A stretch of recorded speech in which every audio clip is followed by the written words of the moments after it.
Hello mga kaburgana! So for today's video, may order tayong pinaka-favorite ko na theme. Pero ngayon talaga may nagpagawa ulit sa akin. At syempre, pinupush ko na naman yung fondant details natin para ma-practice din naman natin yung pinag-aralan natin sa workshop natin kay Chef Emily Peralta. And ayan, sobrang natakam ako dito sa video ko na ako din naman yung gumawa ng leche flan. Kasi request nga ni client na may leche flan yung feeling. O diba, bongga. First time ko kaya itong gumawa ng ganitong cake na may leche flan yung feeling niya na whole. Actually, whole ginawa ko. Hindi naman nag-request si client. Pero ako naman yung bida-bida. Siyempre, ako na naman yung masusunod. So, ayan. Siyempre, gusto ko talagang ma-practice nga yung ating EMF na fondant. Kasi sabi ko nga ay, hindi ko pa nasusulit o hindi pa nababalik yung binayad ko doon sa workshop.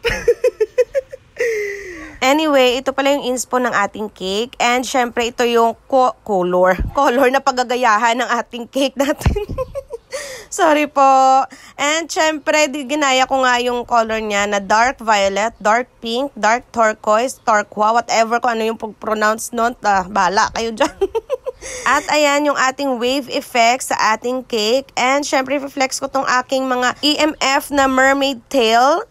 O diba, bonggang-bongga yung mga details ng ating cake. Pack na pack. And syempre, nilalagyan na natin ng ating cardstock na ako din yung nagmano-mano na mag-print at mag-cut out. Diba, bongga? Ang ganda talaga nito. And syempre, ito na magdedikit na tayo ng mga fondant details natin. Alam nyo ba, hindi talaga to naghulas.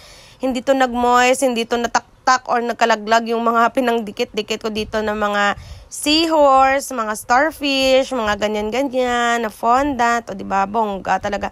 And alam nyo ba na sobrang sarap talaga ng EMF. Sa lahat ng natry ko na fondant, ang EMF talaga yung pinakamasarap talaga, promise. And syempre, ito ng final look ng ating cake, final outcome ng ating cake. Ito pa yung cupcakes na may mga fondant details din na nilagay ko. And syempre, maraming salamat sa ating customer na si Madam Cha Cha sa laging pag-trust sa akin. Thank you so much, ma'am. And thank you so much for watching, guys. Please, i-follow niyo po ako sa mas marami pang cake video. Babush! Se acabó. Se acabó. Se acabó.